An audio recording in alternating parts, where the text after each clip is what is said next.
I think what I've done great was kind of made myself vulnerable. It's worth the commitment, especially if you enjoy it. There's space here. Yo, what up? This is PG, and this is Boardroom's cover story.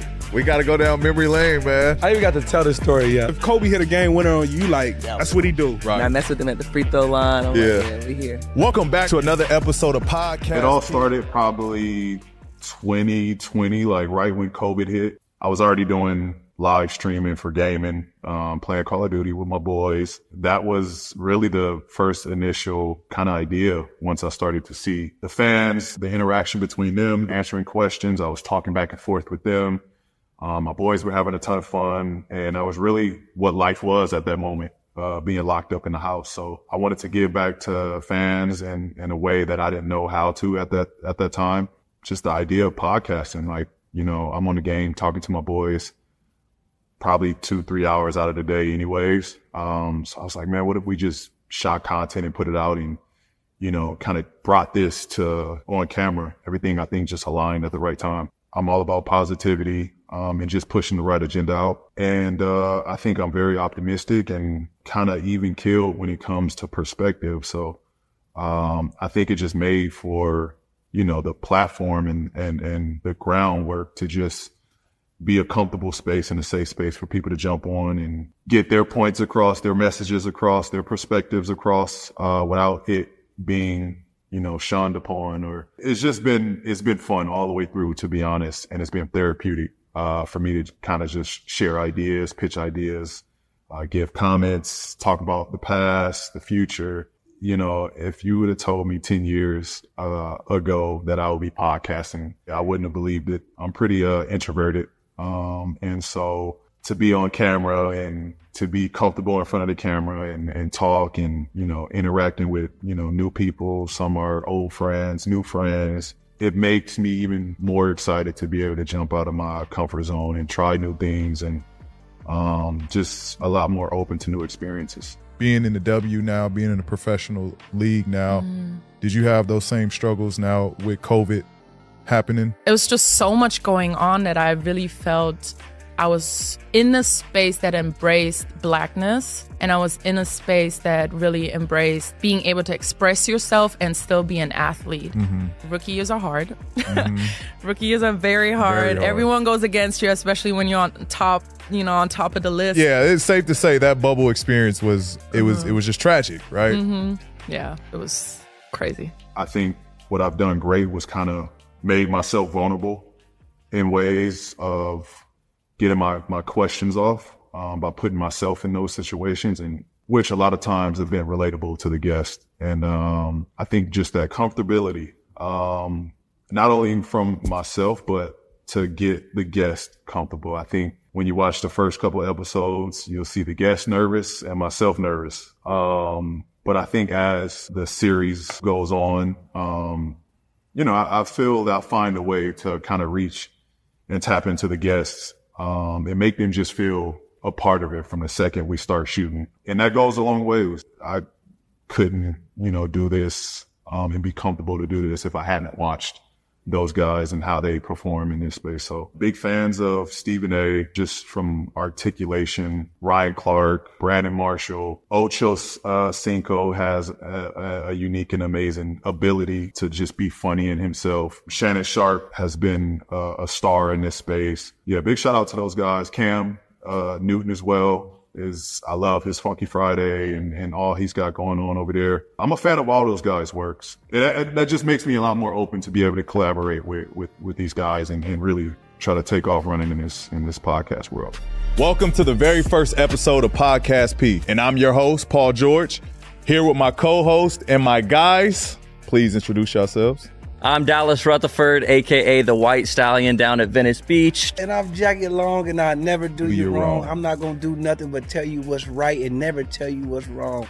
You dig? Bars. Funny enough, we shot kind of two pilots for the show. One with my boys and one with another guest. I've never met the one star that I shot it with. It was just, 30 minutes of let's make magic happen and see what happens here. And we did great, but there was obviously some filling out and, I don't think it just came off as a perfect match. between the two of us. So I was like, well, let me try this with my boys. Like, let's see what it looks like on camera with my boys. The second we started rolling, it was like we could go on forever and ever. So it just felt right. I think I picked two of the most opposite people that you can pick, which I think makes the show so great. And I've known them for a long time. Both of those guys, we have a strong relationship and a strong friendship and brotherhood. So, and again, they were part of the idea when I was thinking about doing this and playing the game. Those were the two guys that I was on the games with and talking and really making this dream come true. So, it felt right. You want to know how we became friends? Well, me and Dow, they found your boy in Palmdale. We became friends through AAU, like 14, 15 years old. That's when I was first introduced to the AAU circuit. Tell them about me. I don't really know when we met. We met in Vegas. The first time at Floyd at the Louis Vuitton store. You was with A1 Big Nose. He was nosy. That's A1 one of the homies. I think Dallas's strength is he's the perfectionist. Like, he wants to deep dive. He finds out, this backstory to that backstory and this little tidbit that he read. And I think he's just so analytical and strategic and just well thought out, with his answers. And, I think he can word things in a way that, like, the guest immediately understands. Whereas Jackie is the comedic relief. I like what you did up there. You like what I did? Yeah. He's the one that actually makes the guest the most comfortable. From the second they walk in, he's, making them laugh. He's making them comfortable. He's telling jokes. And so he helps the show just move along so gracefully when there is those low points or there is those dead zones. He's kind of the one that just kind of keeps the conversation lit and keeps the conversation going. So I think both of them add a ton of value. It definitely makes my job a lot easier. For myself, I think what I bring is just the relatability. In most cases, being in the same situations. I think just the openness, the open and honestness that I bring to the conversation, I think helps. Again, like I said, the guests kind of, feel that they can share more than probably they wanted to share going into the conversation. We have great producers on the show. Shout out Chuck, shout out TD, shout out EJ. Shout out Miles Williams, great producers on the show. Shout out Pierce. They make it so seamless when we come in. They do, deep dive research. We know what we're shooting, prior to the episode coming out. So it gives us time to go and research and look up things on our own. And cause I like to be prepared and I like to have, I guess ammo going into the shoot. But those guys make it so easy. They have the questions ready for us. They have the show run of how it should lay out. And then we just come in and we prep and we, get our lines and what questions we want to ask down and try to memorize those. And then, we kind of just keep the show rolling, based off how the conversation is going, gives us, ideas of what else we want to ask and bring to this conversation as well. So we couldn't do our jobs without those guys I mentioned. It's work. Mm-hmm. Like, and you have to show up to work every day and perform despite what could be going on at work, what can be going on at home, what can be going on in the world. You have to show up and perform. I think the best advice since I've been podcasting is came from Draymond. After the first couple of episodes we shot, what he told me was just be consistent, regardless of how you got to do it.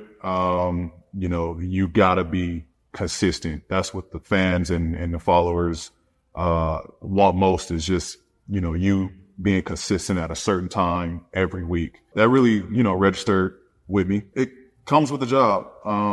Some days, you might be a little tired or you might be a little, frustrated about a loss. But again, like I said, it's therapeutic.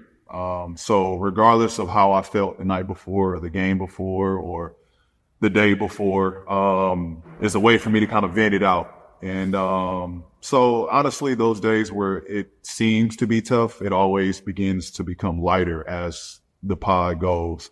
And that rarely happens. I think we do a really good job of timing and spacing it out. So where it is, pretty convenient and flexible to my schedule. But the whole thing about it is just being, consistent. We got to shoot 2 guys to get content out to last a couple weeks. Then we'll do so. So they've, I think everybody involved have kind of just been on the same page, to make things, run, on a weekly basis. How's the podcast money, by the way? Oh, it's good. Yeah, it pays well. It's worth the commitment. I think from in front of the camera and then off the camera. And I think we're at the lowest scale when you think of some of these big pods out there. And so, yeah, it definitely gives you optimism that, especially if you enjoy it, there's space here. Come on, Tiger, be with me today. Like, I would love to sit and have Tiger Woods come in. And I recently got into golf. I love golfing now. And so would definitely love to just have a conversation with him, because he's iconic. He's been through a lot. He's seen a lot. There's far more ups than downs. And I think that should be celebrated and highlighted. And so I think we do a great job with the space of doing that. Obviously Magic Johnson, Michael Jordan, Will Smith, Kevin Hart, The Rock, so many people that, have been big influences to me and people that, I look up to and try to, just be better as a man.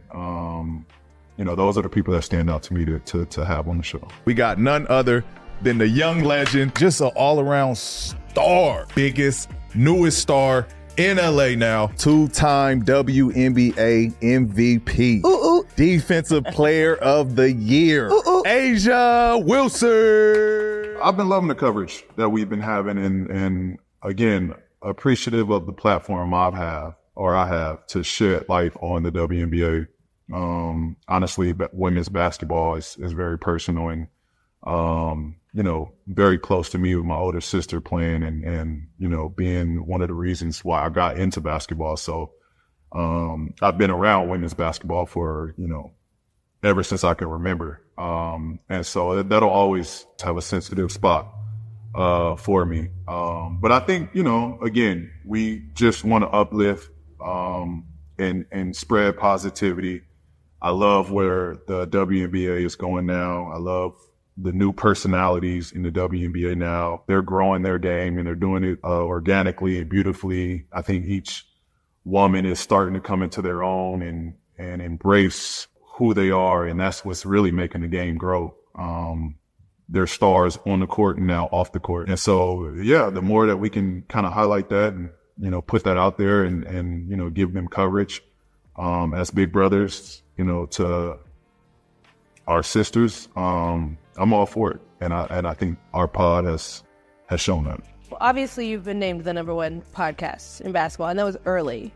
What has been like the biggest surprise for you as far as reception? Yeah, when I saw that, I thought it was a bit premature. I didn't think we did that much yet in the space. I thought it was more so as just being a fresh voice.